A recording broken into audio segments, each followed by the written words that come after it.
Magandang buhay at welcome sa kusina ni Dan Levi. Today's recipe, napakadali, napakasimple, tamang-tama to sa kahit na anong handaan at kahit anong okasyon. Sweet and sour pork.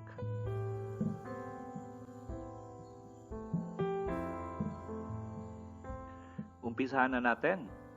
Gagamit ako rito ng pork loin kasi ito yung pinaka malambot at pinaka juicy na parte ng baboy at ito yung konti lang yung taba. Hihiwain lang natin to mga half inch yung kapal. Tapos hiwain natin to into average size. Yung tamang-tamang isang subo lang or dalawang kagat lang.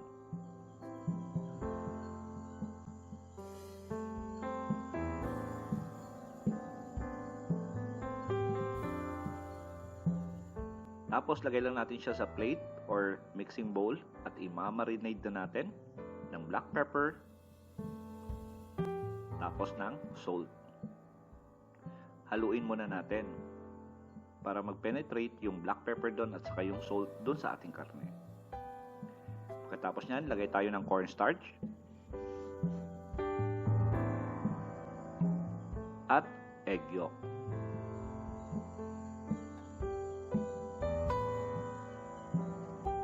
Tapos haluin natin ng maigi. Huwag kayong masyado maglagay ng maraming cornstarch kasi baka maging lasang arena yung ating sweet and sour pork. Pwede na nating iprito to. Gagawa na tayo ng ating sweet and sour sauce. Gumamit ako rito ng banana ketchup, mga 1 cup.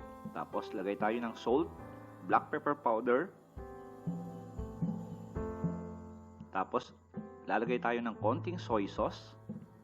Yung purpose ng soy sauce na yan ay magpapaningkad ng kulay ng ating sweet and sour sauce. Tapos, naglagay na ako rito ng water. Yung ratio ng ating water at ng banana ketchup is 1:1. So, ibig sabihin niyan kung gaano karami yung ketchup na nilagay natin, ganoon din karami yung tubig na ilalagay natin. Tapos, instead na gagamit tayo ng suka rito, gumamit tayo ng lemon extract. Tapos, lagay na tayo ng honey. Ngayon, kung medyo mahal yung honey sa inyong lugar, pwede kayo gumamit ng white sugar or brown sugar. Pwede din naman yon. Haluin natin using wire whisk para talaga ma-dilute natin na maigi yung ating sweet and sour sauce. Tapos, yung ating mga gagamitin sa pagsusute, yung ating green bell or green pepper, iwain natin into lengthwise. Tapos tanggalin natin yung kulay puti kasi medyo mapaklayan pag kinain mo.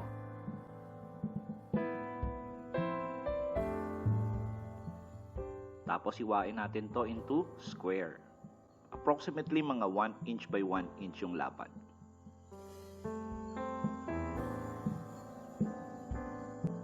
Ganon din yung gagawin natin sa atin na red bell pepper. Tanggalin muna natin yung buto. Tapos hiwain natin into lengthwise. At tanggalan natin ng kulay puti.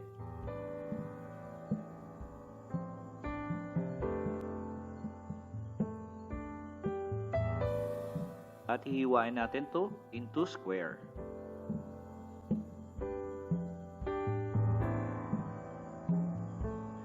At yung ating onion naman, hiniwa ko lang sa gitna. Tapos, ihiwalay muna natin yung inner at saka yung outer part ng onion.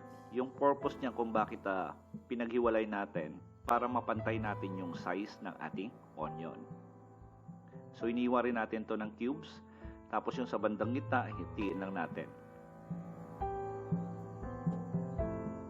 Tapos yung ating pineapple chunk, hihiwain ko lang to into 4 slices.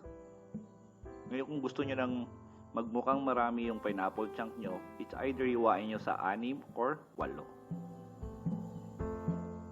Tapos magpainit lang katamtamang dami ng mantika sa ating frying pan. Make sure na moderate flame lang yung gagamitin natin. Tapos iprito na natin yung ating pork marinated. At yung ating pork marinated, approximately piprito natin to for about 6 to 7 minutes or maging golden brown yung appearance niya at maging crispy.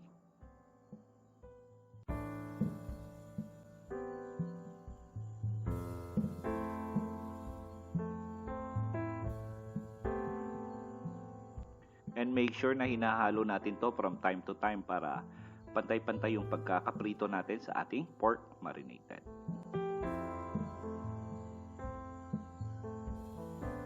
At saka yung pinaka-technique dito para hindi makunat yung inyong pork marinated, huwag masyadong mainit yung mantika. Kasi pag mainit yung mantika nyo, mabigla yung pork marinated nyo dahil may cornstarch yan. Akala nyo sunog na, pero hilaw pa yung inyong karne.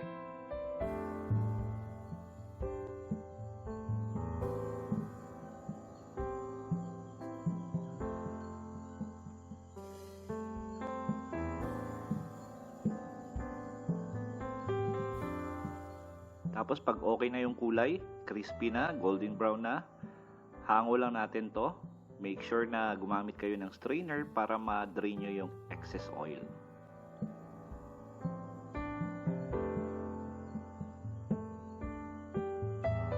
Tapos maglagay lang ng konting mantika dito sa ating pan na paglulutuan.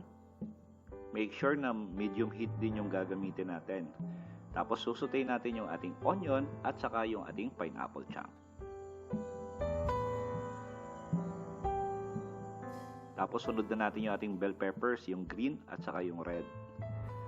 Saute lang natin to approximately mga 30 to 40 seconds. Hindi natin kailangan lutuin yung ating onion, pineapple chunk at saka peppers. Tapos sunod na natin yung ating sweet and sour sauce na ginawa. Ito yung banana ketchup, salt, black pepper powder, soy sauce, water, at honey. At para sa kumpletong detalye pala ng ating ingredients, nasa description box po. Bring to simmer lang natin to.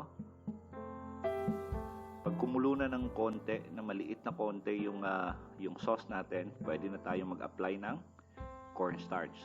Ito yung cornstarch diluted natin. Ito yung 1:1 yung ratio. Ibig sabihin kung gaano karami yung cornstarch, ganoon din karami yung tubig na nilagay natin.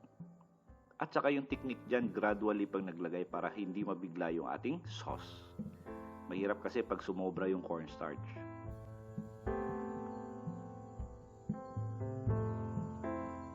Pag okay ng consistency ng ating sauce, pwede na natin ilagay yung ating fried pork marinated.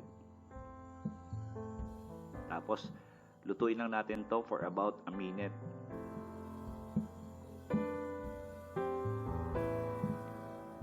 Ganda na ng kulay.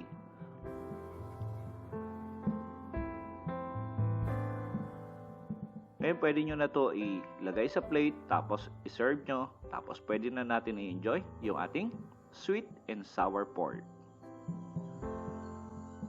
Sa lahat po na nagkagusto ng ating recipe for today, please like the video. Tapos sa mga supporter natin na lagi rito sa ating channel, maraming salamat po.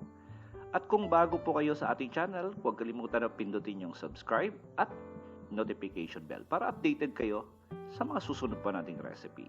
At i-follow nyo na rin yung ating page sa Facebook. Thank you for watching. Ito ang kusina ni Dan Levi.